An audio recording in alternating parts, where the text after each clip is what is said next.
The story of Hannah from 1 Samuel chapter 1 verses 9 to 20. Once upon a time, there was a kind woman named Hannah who was very sad. More than anything, she wanted to have a baby but she couldn't. Every year, Hannah and her family would go to a special place called Shiloh to worship God. One day, Hannah was so sad that she couldn't even eat. She went to the special place where people worship God and prayed with all her heart. She was so upset that her lips were moving but no sound came out. The priest, a man named Eli, saw her and thought that she was drunk. He told her to stop drinking so much wine. But Hannah, with tears in her eyes, explained that she wasn't drunk at all. She was just pouring out her worries and sadness to God because her heart was so broken. When Eli understood, he felt bad and told her, "Go in peace, and may God give you what you have asked for." Hannah felt so much better after that. And guess what? God heard Hannah's prayer. Later on, she became pregnant and had a baby boy. She named him Samuel, which means heard by God, because God had listened to her special prayer. Hi kids! So the moral of our story, the story of Hannah, is that when we pray, we are sure that Jesus always hears us. Kahit na medyo late yung sagot niya or kahit na hindi mo siya naririnig lagi, He will always come to answer our prayers. Good morning kids and welcome once again sa ating Pebbles Online. Ang topic pa rin natin ngayon ay about prayer. Alam ko marami kayong tanong about prayer, kaya may mga questions ako na sabay-sabay nating sagutin. Are you ready? Ang una nating question is, what is prayer? Ano nga ba ang prayer, kids? Tama kayo. Ang prayer ay it's a way of communication to God. Ito yung paraan natin para lagi natin siyang nakakausap. And prayer is talking and listening. Hindi lang tayo puro talking and talking and talking. Tayo lang ba nagsasalita dapat? Pag may kausap ka ba, ikaw lang ba dapat na nagsasalita? Hindi ba dapat may time din na ikaw naman ang nakikinig?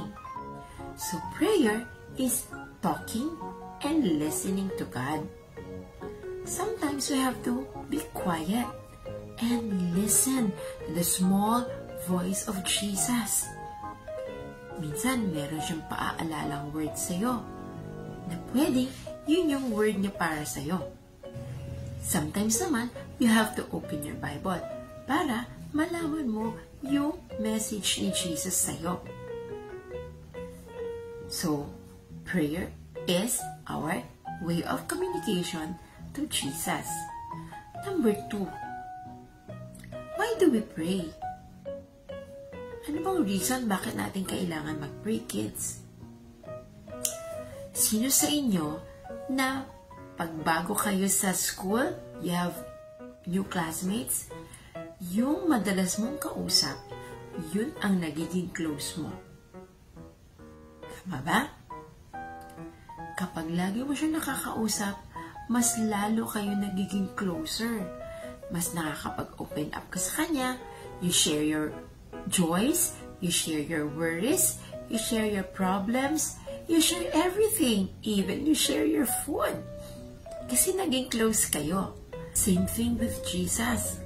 Pag lagi natin siyang kinakausap, lagi tayo nagpe-pray, we get closer to Jesus every day. Kasi every day mo siyang kinakausap eh. And, nagiging deep yung ating relationship sa Kanya. Now, open up natin yung ating heart and ang ating mind sa Kanya. Ano yung iniisip mo, ano yung nararamdaman mo, ano nangyayari sa'yo, madali mo i-share sa Kanya kasi araw-araw, sanay na sanay mo siyang kausapin.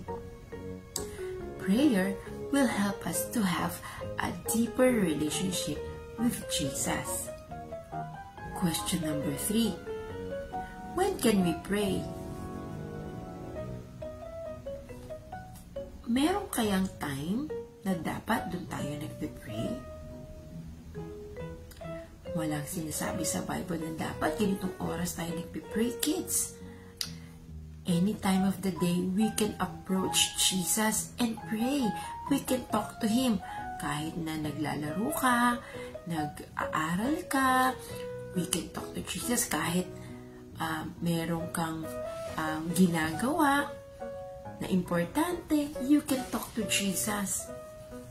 So, anytime, kung anong nararamdaman mo at anong iniisip mo, you can talk to Jesus. Anytime and anywhere. Next question. Ano yung 4th question natin? What do we pray? Ano ba yung mga prayer list na dapat nating sinasama sa ating prayer time? May ituturo ako sa inyong 5-finger prayer. Yan. Okay. So, ang unang prayer natin ay yung sa thumb. Yung thumb natin, pag nag-pray tayo, ito yung malapit sa heart natin, right? Yan. Okay. So, ibig sabihin, let's pray sa mga persons closest to our hearts. Sino ba yon? Siyempre, yung family natin and all our loved ones. Pray for them. Siyempre, ask for God's protection, ask for provision, ask for healing for your family. Kasi pamilya mo sila, kaya unahin natin sila ipag-pray. Next prayer item natin ay si Pointer. Si Pointer, siya yung mga taong nagtuturo sa atin. Sino ba yung mga taong nagtuturo sa atin? Sila yung teachers natin, pastors, mga advisors, silang lahat na nag-guide sa atin. Pag-pray natin sila para bigyan din sila ng wisdom ni Lord para tulungan tayo, i-guide tayo, di ba? Kaya, let's pray for those people who teach us every day. And the next prayer item is this one, si middle finger or sabi nila si tall man. Siya yung pinakamataas kasi sila ang highest authority. Sila ang leaders ng ating government. Sino ba yun? Unang-una na yung ating president. Kung sino man yung president ng Philippines, speak blessing for them. At saka yung mga senators niya, mga governors and mayors, mga barangay captain, lahat ng mga nag-aasikaso para sa ating bansa. Pray for them. Kailangan nila yon. Kasi ang bigat ng kanilang trabaho, kay buong bansa yung kanilang nililid. Kaya kailangan nila ng guidance, ng protection, wisdom, and empowerment from the Holy Spirit. Diba? Kaya pray for our leaders, ha? And the 4th one is, ito, si ring finger. Sabi nila, siya yung weakest finger natin. Kaya, pray for those who are weak or may mga sakit. So, kung sino man yung kilala ninyo na may sakit, please pray for them, ha? And ask Jesus to touch them and heal them completely. And the last one is, sino to? Yung ating pinky finger. Ito ay ang ating sarili. Pray for ourselves. Siyempre, kids, meron kayong gustong ipag-pray kay Jesus, diba? So, let's lift up to the Lord lahat ng mga concerns natin. Pwede natin sabihin sa Kanya yung mga prayer requests natin, mga dreams natin, mga plans natin. Let's lift them up to the Lord. O, ayan ha. Yan ang 5 fingers natin. Ulitin ko. Sino nga si thumb? Siya yung closest to our hearts.